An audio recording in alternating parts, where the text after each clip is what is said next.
In the Thompson family, success wasn't just encouraged, it was a tradition carved in stone. To earn your stripes, you followed Dad's well-worn path into Wall Street. David and Michael, my older brothers, embodied that legacy perfectly.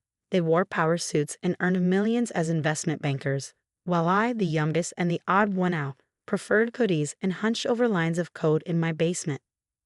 Just try to look successful, Mom would plead before every family gathering. Today, though, things were different. Forbes had just published an article that redefined what success looked like in the Thompson family. But to understand how I got here, you need the whole story. Growing up, life in the Thompson household meant being surrounded by Wall Street legends.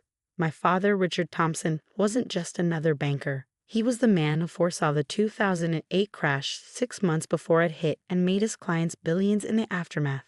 Naturally, my brothers were groomed to follow in his footsteps. Sharp minds, sharper suits, and the kind of swagger that comes with knowing you're destined to win. Then there was me, Alex Thompson, the oddball who'd rather build computers than analyze balance sheets.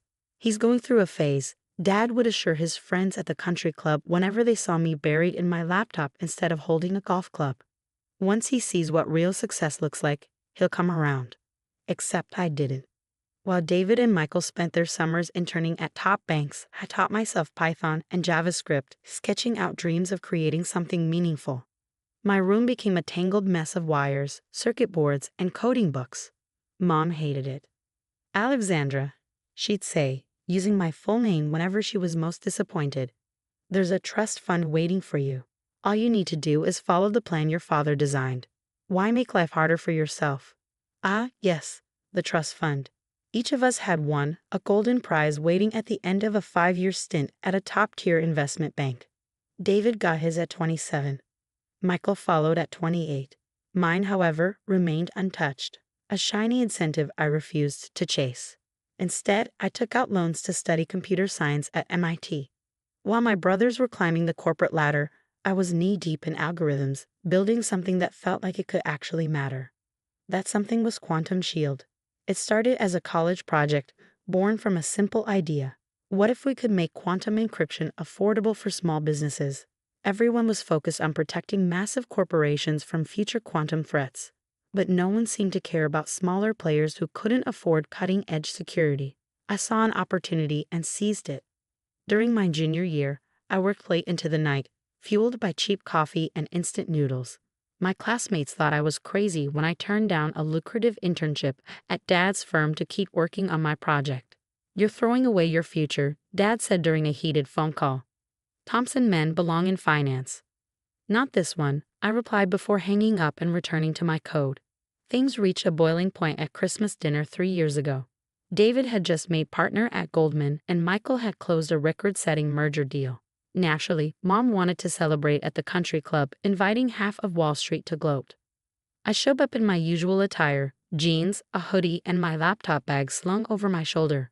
I'd just hit a breakthrough with my encryption algorithm and didn't want to lose momentum, dinner or not. Couldn't you at least pretend to be successful for once? Mom whispered harshly as I sat down, ignoring the disdainful glances from guests. Leave him alone, Margaret, Dad sighed, barely sparing me a glance. Some people need to learn the hard way. Ever the golden boy, David chimed in. Actually, we might have a solution. There's an opening in our tech support department. It's nothing glamorous, but it could get Alex's foot in the door. Michael nodded. Yeah, sis, time to join the real world. You can keep coding as a hobby. Something inside me snapped.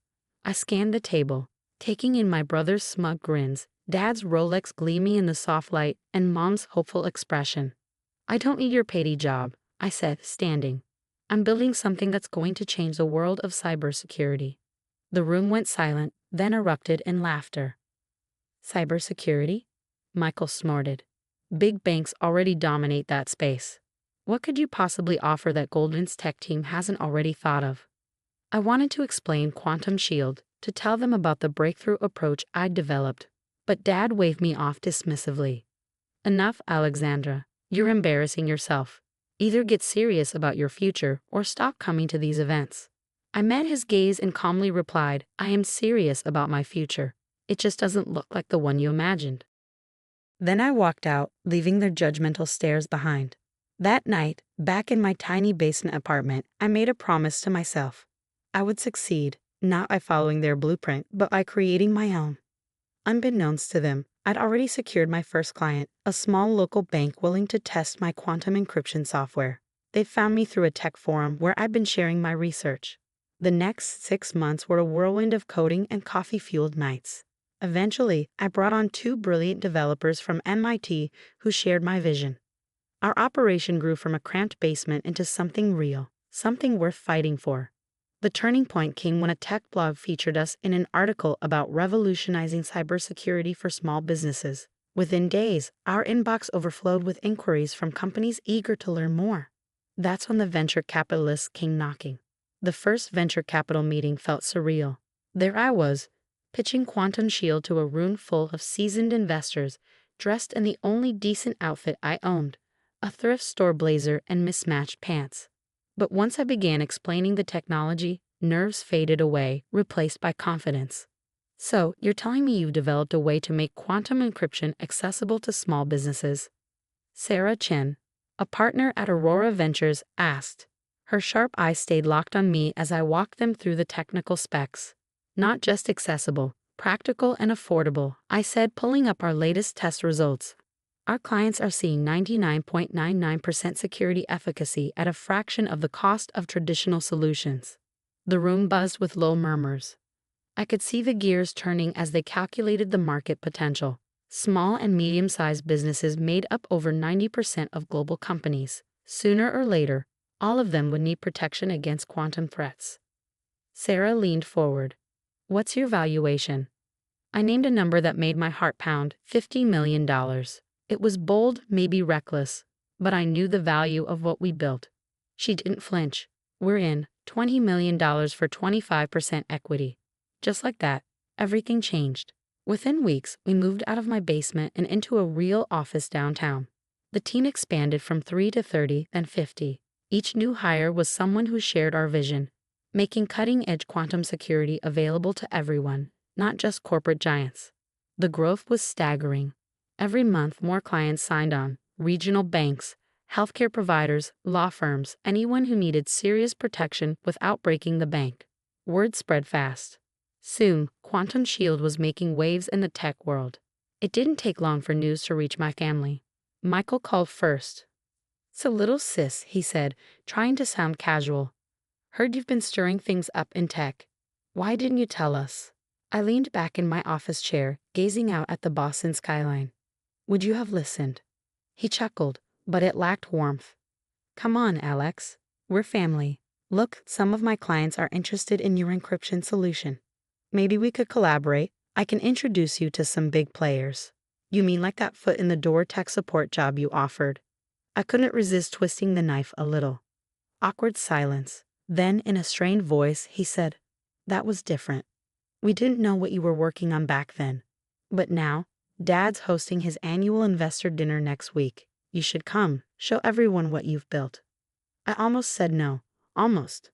But something inside me, the part that had always wanted them to see me for who I was, said yes. The dinner was just as I remembered. Opulent, full of crystal, designer suits, and Wall Street egos. This time, though, the whispers weren't about me being a disappointment. They were about my unexpected success. When I walked in wearing a Taylor Armani suit, heads turned for an entirely different reason. "Alexandra," Mom greeted me with an air kiss, clearly stunned. "You look successful." Dad, as usual, held court at the center of the room, but I caught the moment he noticed me. His expression flickered with something unreadable. Was it surprise? Pride? Maybe a hint of regret. "Ah, the prodigal daughter returns," he called out as I approached, finally ready to admit the real world isn't as simple as coding computer games. His cronies chuckled politely. I smiled, thinking about Sarah Chen's most recent email regarding our valuation. "Actually, Dad, I'm here to talk business," I said smoothly. "Several of your clients have approached us about implementing Quantum Shield. Thought it'd be better to discuss it directly." His brow furrowed. "Quantum what?" Before I could answer, James Morrison, one of Dad's biggest clients, spoke up. "Oh, Richard, you haven't heard? Alexandra's company is pioneering quantum encryption for small businesses. We're rolling it out across all our branches next month. Dad's face paled slightly, while David and Michael exchanged anxious glances. That's impossible, David blurted. Goldman's tech division has been working on quantum encryption for years, and they haven't cracked mass market affordability. James smiled, clearly enjoying himself. Maybe they should have spent less time on Wall Street and more time in basements with brilliant minds like your sister. The room fell silent. Mom clutched her champagne glass a little too tightly. How much? Dad's voice was strained. How much what? I asked, feigning innocence. The company, what's it worth? I took a slow sip of champagne, savoring the moment. Our last valuation put us at $300 million. But that was before the Morrison contract.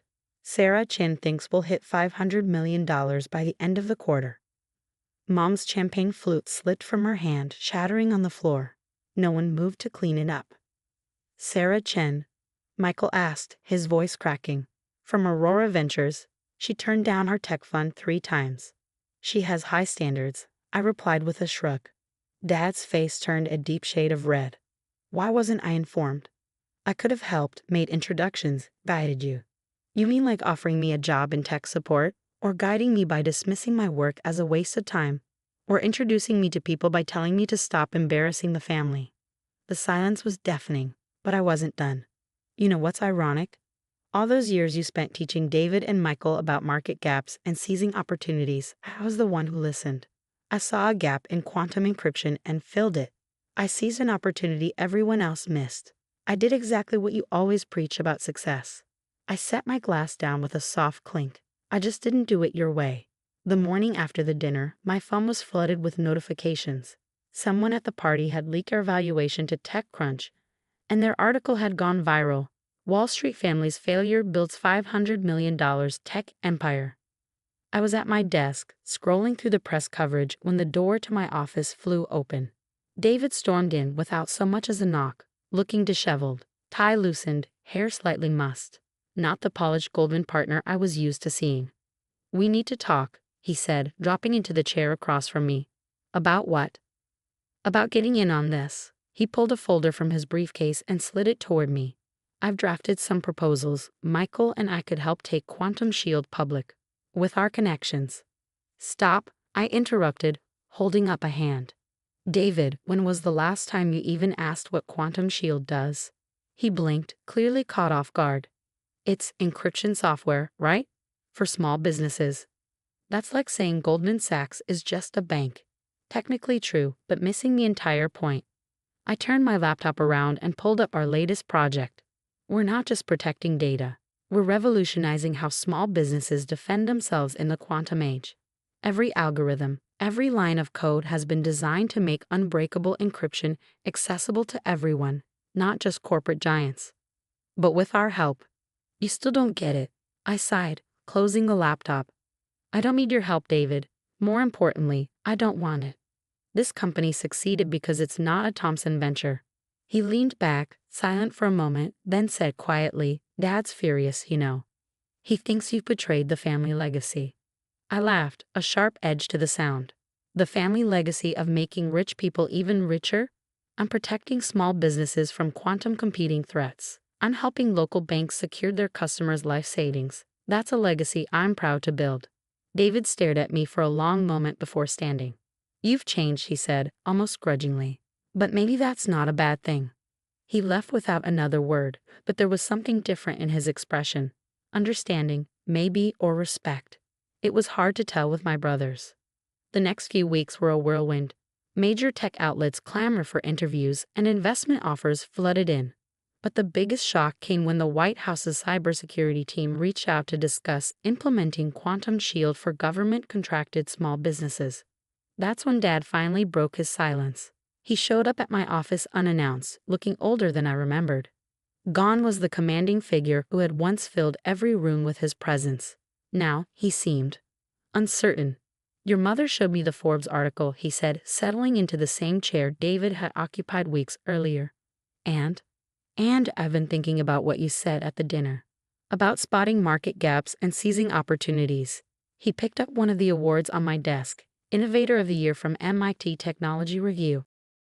You were right. You did exactly what I taught your brothers, just not in the way I expected.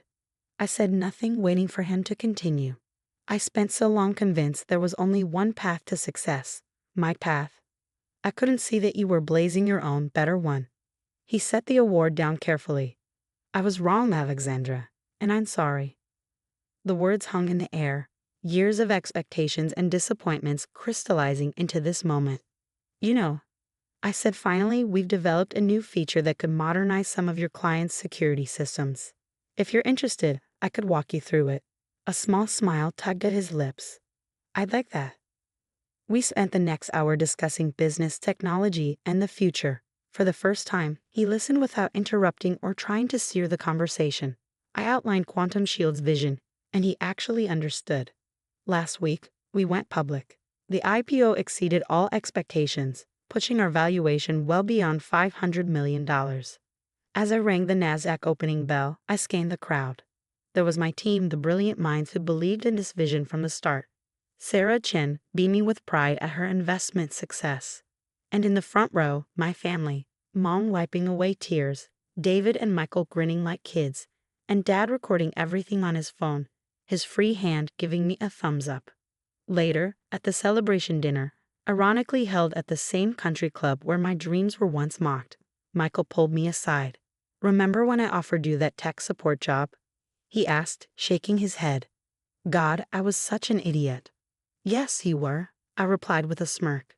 But hey, at least you've realized it now. He laughed.